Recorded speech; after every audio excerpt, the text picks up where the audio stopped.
Acevedo will now be required to wear a GPS tracking device, very similar to one found in a car. Officials believe whoever started the fire used a newspaper and a lighter, causing damage to areas just like this. And even some bricks have wiggled right out of the road.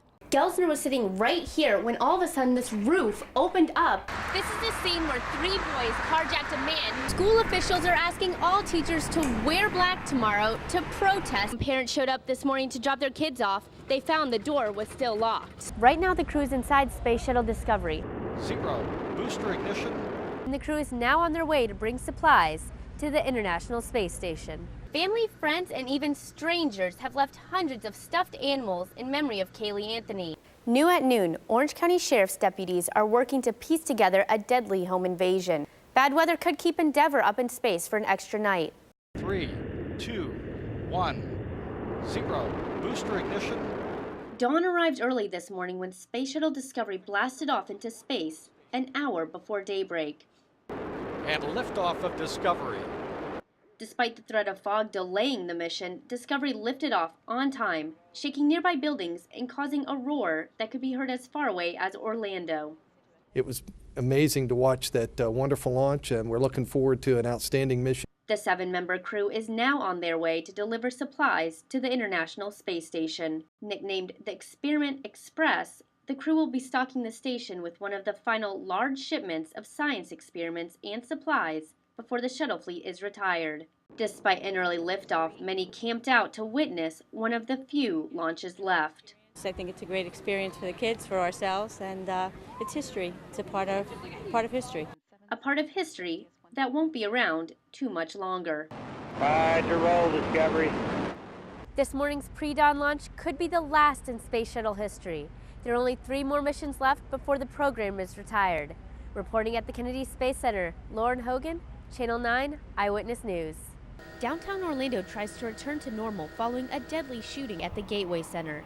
Police say 40-year-old Jason Rodriguez burst inside the offices of Reynolds, Smith, and Hills, killing 1 and injuring 5. Jason Rodriguez was arrested after opening fire at the Gateway Center, a place where he was laid off from over 2 years ago.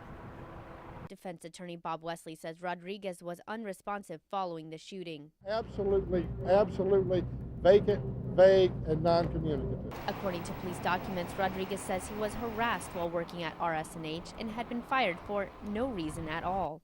Meanwhile, Rodriguez's mother apologizes for her son's actions. I'm so sorry for everything that has happened. Sorry for the families involved and for my own son. Despite the shooting, Orlando Mayor Buddy Dyer assures residents downtown Orlando is still safe. But it was an individual that had some motivation to come take an action that could have occurred anywhere, whether it was in Orlando or some other city. Rodriguez is in Orange County Jail facing first-degree murder charges. A hearing is set for January 4th at 10 a.m. I'm Lauren Hogan reporting for UCF Nightly News.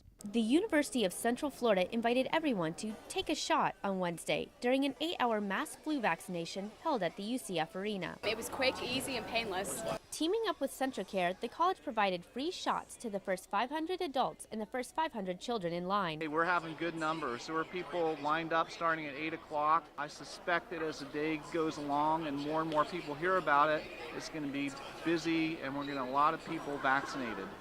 Although the main motivation is for health and safety, this shot will bring UCF and CentraCare one step closer to breaking the Guinness Book of World Records for most shots given in one day. The world record for most shots given in a single day is 3,271. Despite a large turnout, UCF student Shay Walter says the process was quick and the shot didn't even hurt. You sit down, they say, okay, can you put your sleeve up? They give you a shot which doesn't hurt at all and you're ready to go. It's just simple, really simple. Director of UCF Health Services Bob Wyrag says the rally was also a good test run for the swine flu. Yeah, I guess you could look at this as kind of staging for the administration of the H1N1 vaccine when it becomes available. The H1N1 vaccine won't be ready until next month, but students can still go to the UCF Health Center to get their seasonal flu vaccine. In Orlando, Lauren Hogan, UCF Nightly News.